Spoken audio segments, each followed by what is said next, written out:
అసలు పాపం ఏంటంటే పాపం అనే బైబిల్ ప్రకారంగా పాపాన్ని గురించి ఆజ్ఞ అతిక్రమమే పాపం.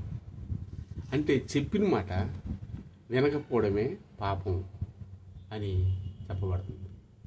అంటే ఏంటంటే ఇలాగ చెప్పిన మాట వినని వారికి చెప్పగా వినని వారికి హఠాస్తు నాశనం అని చెప్పాడు ప్రభు. హఠాస్తు నాశనం అంటే సడన్గా వస్తుంది నాశనం. సడన్గా అంటే చెప్పగా వినని వారికి హఠాస్తు నాశనం. హఠాస్తు అంటే సడన్గా అప్పటికప్పుడే.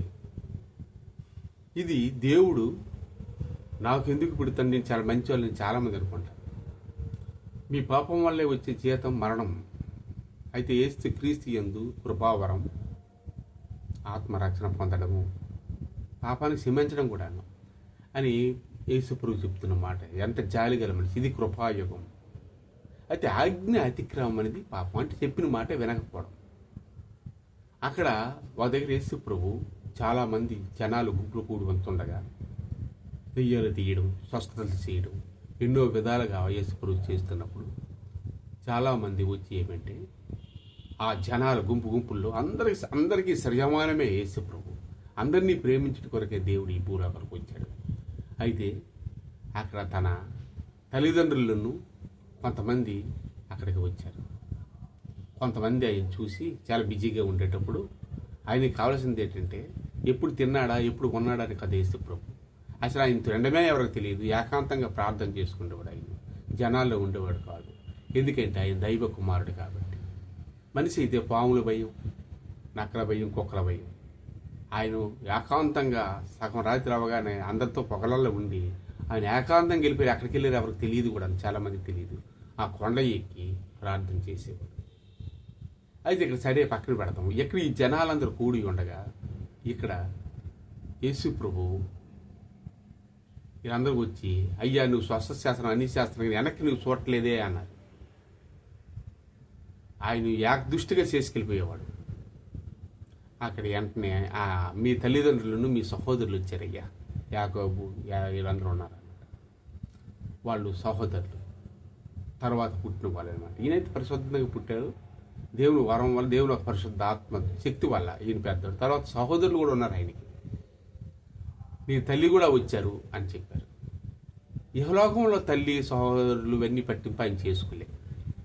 ఎవరు నా తల్లిదండ్రులు, ఎవరు నా సహోదరులు అయ్యా, ఎవరైతే నా మాట చెప్పున నడుస్తారో వాళ్ళే నా తల్లిదండ్రులు, నా సహోదరులు అని యేసు ప్రభు చెప్పిన మాట. ఈ లోకంలో ఎన్నెన్నో దేవుళ్ళు ఎన్నెన్నో అవన్నీ పెట్టుకొని చాలామంది ఉన్నారు.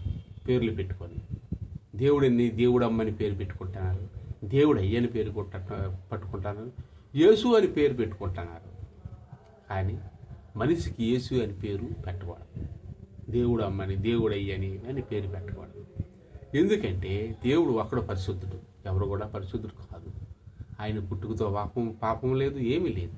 ఆయన ఈ లోకానికి వచ్చి పెళ్లి చేసుకోవడం కానీ, కోటలు కట్టుకోవడం కానీ, వ్యవసాయాలు చేయడం ఏమీ లేదు. ఆయన అంగీ వేసుకుంటూ ప్రార్థన జనాలకి చేసి ఆ కొండ ఎక్కిపడి ఏం తినప్పుడు ఏంటని ఎవరికి తెలియదు. ఆయన కూడా బాగా రాజు కుటుంబంలో పుట్టలేదు.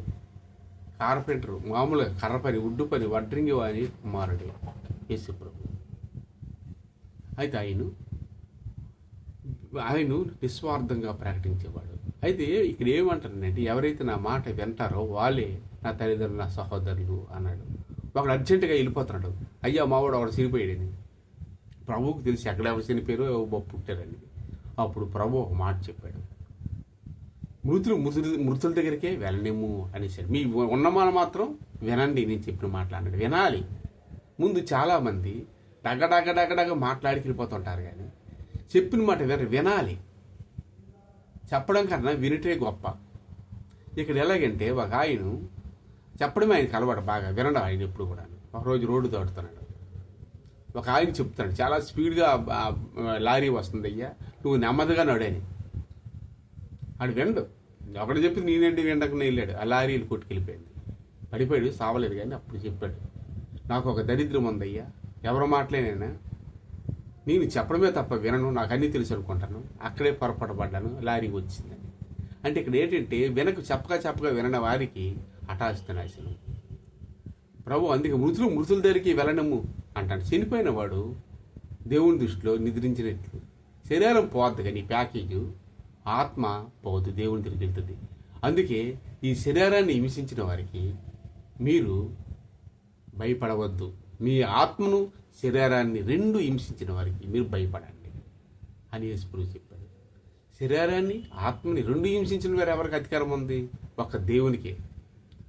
అక్కడ యోబు గారు కూడాను శరీరం మీదకి యోబు ఎంత ఆస్తులు అంతస్తులు ఉండేటప్పుడు సాతాను వెళ్ళి అడిగింది, ఎందుకు ప్రార్థన చేయడు, నువ్వన్నీ ఇచ్చావు కదా అని, గొప్పవాడు 7 జతలు ఎడ్లు 700 ఎడ్లు 7,000 గాడిదని సంపాదించి యోబు గారు, పిల్లలు 10 మంది, ఓహో మంచి అంత ధనవంతుడు ప్రార్థన చేస్తాడయ్యా, ఎందుకు చేయడు అంటాడు. అయితే సరే, అప్పుడు సాతాను అడిగింది ఆయన మీదకి నాకు ఒకసారి అధికారం ఇవ్వని. ఆయన వెళ్ళి ఆయన ఆస్తి అంతా పాడు చేసేసింది. ఆయన ప్రార్థన వదలలేదు. ఇంకొక అవకాశం ఇవ్వండి, ఆయన వెంటనే నిన్ను ప్రార్థన చేయడం మానేస్తాను అన్నాడు. సరే వెళ్ళు అన్నాడు. ఆయన శరీరం మీద అధికారం ఇవ్వు, ఆస్తి పోయింది కదా అది వదిలే, శరీరం మీద అధికారం ఇవ్వు అన్నది సాతాను. సరే శరీరం మీద కాదు, నా యోబు అబద్ధం ఆడు నిలబడతాడని చెప్పాడు ప్రభు. దేవుడు మానవుడి మీద కూడా అంత నమ్మకం. సరే శరీరం అంతా పుండ్లు చేసేసి ఆస్తులు పోయి అన్నీ పోయి రోడ్డు మీద పడాడు. భార్య వచ్చి, నీ దేవుడు అసలు నువ్వు దూషించే, ఎందుకు ఆస్తిలో దేవులేదు అని అన్నది భార్య కూడా. నువ్వు మూర్ఖురాలు అనేలాగా నువ్వు అనవద్దు అనేసి. కానీ మూర్ఖురాలు కూడా అనలేదు ఆయన నోటిని. ఫ్రెండ్స్ వచ్చారు, ఏ కష్టమైన ఫ్రెండ్స్ వస్తారుగా, మన దేవుడు నమ్మిన వాళ్ళకి కొంతమంది ఫ్రెండ్స్ ఉంటారు, వాళ్ళు కూడా వెళ్ళుకుంటారు. వాళ్ళు వచ్చి అక్కడ ఈయన బూడిదలో కూర్చుంటే అలా ఒడ్డు మీద రాయి మీద కూర్చొని ఫ్రెండ్స్ ఉంటారు కదా, ఏంటి అని పట్టుదల, ఆ దేవుడు ఏదంటావు అది అవునో కాదు, దూషించే ఎదిగొచ్చిన బాధ అది వదిలే, మేము బతకట్లే మా అని అంటారు. కానీ దేవుడు ఆయనతో మాట్లాడుతున్న దేవుని శక్తి అన్ని యోబు గారికి తెలుసు. శరీరం పోయినా ఆత్మ పరలోకానికి వెళ్తుందని యోబు గారికి బాగా తెలుసు. వాళ్ళు ఫ్రెండ్స్ కూర్చొని మీ దేవుడు అసలు దూషించి, ఫ్రెండ్స్ కూడా మనం బాగున్నప్పుడు ఒకలాగా మన సలహలు పడిపోయామనుకో, నేను చెప్పింది విన్నా కాదు కదా అందుకే ఆస్తిపోయిందిరా అన్నాడు అవడు. అవునయ్యా, నీవు దేవుడు అంత అందరూ మొక్కట్లే ఆస్తులు అన్ను, నీ ఎంత కష్టపడుకుని వచ్చిందా బూడిదలో వస్తున్నా, బూడిదలో కూర్చోను అన్నాడు. అయ్యా ఆస్తి పోయింది, అన్నీ పోయింది, సరే నేను కష్టాల్లో పడుతుంది, ఇలాగ ఉందా, నేను పుట్టకపోయినా మంచిది కాదేమో అన్నాడు ఆయన. అప్పుడు వెంటనే అవును నిజమే, మీ దేవుడు అంటావు కానీ నిజమో కాదో తెలియదండి అంటాడు. చాలామంది మనిషి మాట నేస్తారు. ఎప్పుడైనా మన దేవుడి గురించి చిన్న వీక్ పాయింట్ ఇచ్చామనుకుంటే కష్టాలు, మన దేవుడిని దూషించేస్తారు కూడా.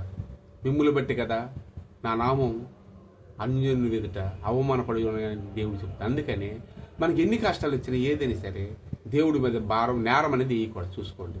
అప్పుడు యోబు గారు మాత్రం చిన్న మాట జారేసరికి అన్నారు అలాగని, అంటే నేను పుట్టకపోయినా బాగుండలేమో అన్నాడు ఆ మాట గురించి, అంతే ఇంకేం కాదు. అయితే ఈ యోబు గారికి మళ్ళీ దేవుడు అన్నీ ఇచ్చేశాడు, పాత గీట్ల కన్నా మళ్ళీ అంతస్తులంతా ఇచ్చేసరికి ఈ శత్రువులు లాంటి ఫ్రెండ్స్ లాంటి కనబడే సిగ్గుపడిపోయారు. మరి మేము నమ్మినవని దెయ్యాలేంట్రా బాబు, మా ఊళ్ళో ఆస్తులు పోయి మురుగు శాంతి లేక సత్తాను, ఆయనకి ఎంతకన్నా డబల్ ఆస్తి సంపాదించాడు. ఆయన పిల్లలు, కుటుంబాలు, అంతకన్నా అందమైన పిల్లలు, యోబుకుని పిల్లలు ప్రపంచంలో అందమైన ఎవరు ఉంటారంట.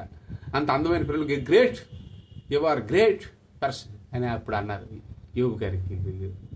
వెరీ గుడ్, మేమే ఎప్పుడో సంపాదించిన ఆస్తులతో బతుకుతాం, మేము ఏమీ లేదు, పిల్లలు కూడా గుడ్డోళ్ళు నడ్డేలు ఉన్నారు, మేము దేవుడు నమ్మిన కాదు ఏదో అనుకోనాం, కానీ మీ దేవుడు దేవుడే అని చాలా గొప్పవాడు నువ్వు యోబు గారు అని అన్నారన్నమాట.